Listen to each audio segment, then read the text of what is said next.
My name is Professor Frederick Orori Kengara, an associate professor of chemistry at Bomet University College and the chairman of the Kenya Chemical Society Western Chapter. The Kenya Chemical Society is a society that brings chemists across the country together so as to discuss pertinent and emerging issues and to offer solutions of a chemical nature to the society. This conference has a number of thematic areas that we are having.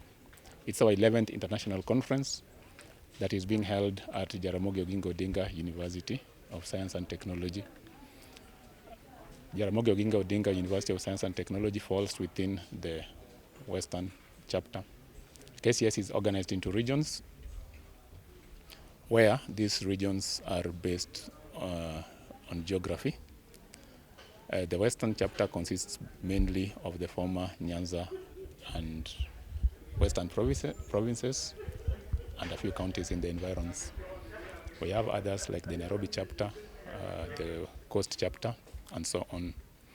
In this 11th international conference, we are addressing issues such as solid waste management, environmental pollution, and the effects on the quality of water, air, soil, and food, the issues of the sustainable development, in particular talking about the green economy and the circular economy, and how chemistry can actually help us achieve this, the issues of medicinal chemistry, how chemistry can contribute to development of sustainable medical solutions, and a raft of other topics such as pertinent issues emerging such as microplastics and the whole question of asbestos.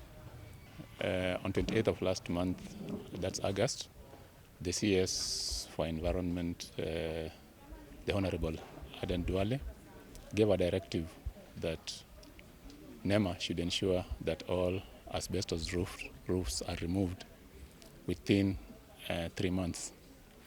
We are aware that asbestos use was banned in Kenya in 2006, and NEMA gave protocols that are to be used to ensure that these roofs are removed from all buildings. To date, so many years down the line, this has not happened. They have had all this time, but this has not worked. And we still have these roofs with us, and the minister has now directed that they be removed.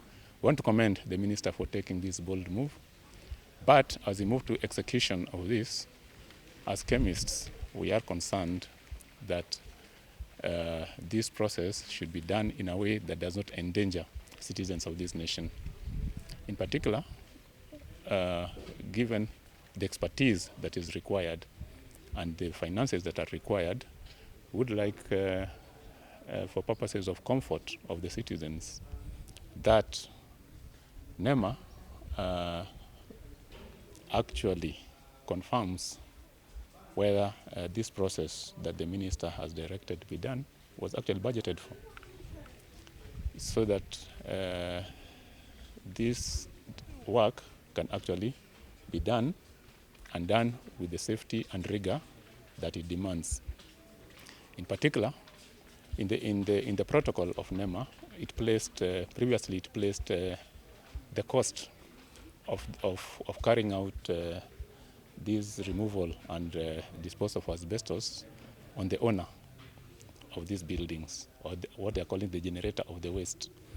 Here, given that this is a directive where NEMA is has been directed to do it, we would like, as chemists, to be assured that NEMA will use the expertise that is required so that people are not exposed. Secondly, we want to know when these asbestos roofs are removed. Normally, that site should be out of reach. In this case, then, what happens to the owners or the people who stay there? what measures have been taken to ensure that these people are actually put away as the site is being, because it becomes a hazardous site, as this hazardous site is being worked on. And a more fundamental question is, when this roof is removed, have provisions been made for replacement, or will they go and remove the roof and leave it like that? What happens to citizens who may not have the money to immediately replace a roof? And fundamentally, as chemists, we want to know where these are being disposed. Are we going to contaminate other areas and create a new problem, which we have to solve down the line of contamination of the soil, if it is a landfill, and such other issues? So we commend the minister for taking this step, but we want to be assured that this step, as this procedure is being undertaken, the citizens are safe. We are not more exposed to this asbestos fibers as a result of this directive. Main problem, or the main danger that asbestos poses, is that they are fine fibers which you'll breathe in. And once these very fine fibers get into the lungs, they stay there, they don't come out. And these predispose people to lung diseases and even cancers. Targeting the roofs should be a starting step.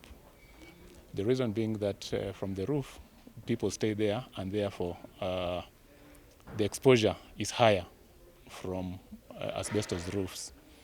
These other ones, yes, they should also be considered, because in the long run, we do get environmental pollution from these brake pads. They are used everywhere. And the way they are handled in those garages, they are handled in a way that predisposes the people there to exposure. So after the roof, that should not be an end, but rather a beginning. We should think. And as chemists, some of the issues that we were addressing in this conference is sustainable ways of actually disposing these wastes. My name is Joseph Alwala from Kibab University. Yes, we do recommend the initiative of the minister. What we need to say as a society is that the government should just put in place new rules and technology to make sure that this waste like asbestos and any other waste are disposed fully and in the right manner. Also, in addition, as he has started that initiative, there must also be a political will and personal responsibility as concerns the waste disposal. Also, they must work hand in hand with the Ministry of Health, because when it comes to disposal of waste, the Ministry of Health should be conducted so that they work hand in hand. It should not be a one ministry show or a one-man show. It's all together. And also, in addition, they should integrate the curriculum of waste management right away from the kindergarten, when they were talking about the CBC, because you find that most people here are ignorant of the waste. They are engaged in exercises or activities that they do not know, like mining. They do it without experts' knowledge, just to earn money. So as the Kenya Chemical Society, if you read our mandate, we are there for advice. And maybe we can work with the government hand in hand so that we can unlock these things as concerns solid waste management. Because if we do not take care of it, now the whole environment is going to be depleted just because of us and because of our ignorance. And yet, in law they say ignorance is not a defense. There you go. Thank you very much.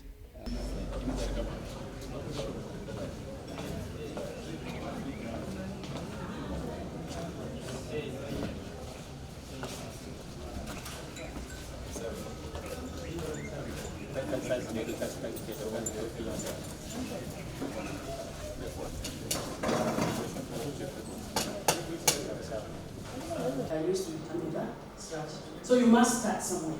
Either start from the target and then apply compounds which you are testing, or start from the compound and then look for targets. Either way, the data must be there.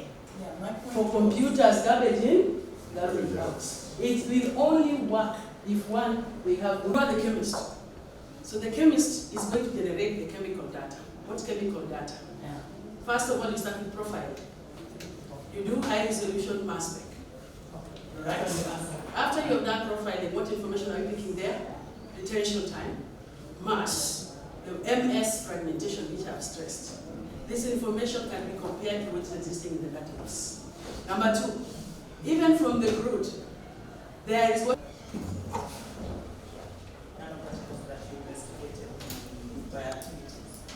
I want to know whether you have extended this to my program.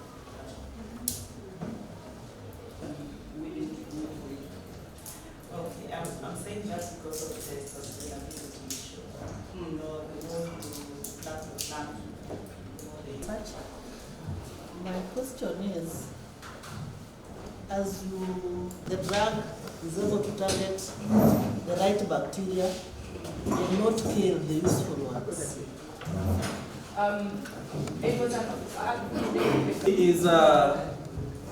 She was 1 year ahead of me when we were doing masters and they were bullying us.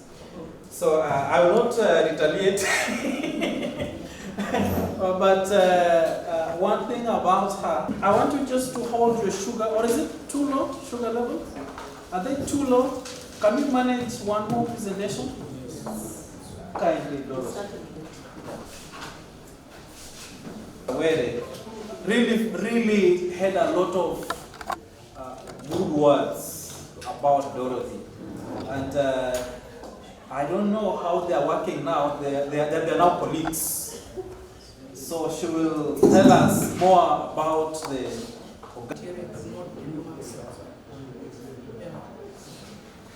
great. She's a lady, so we. So some of them, like I said, we're like over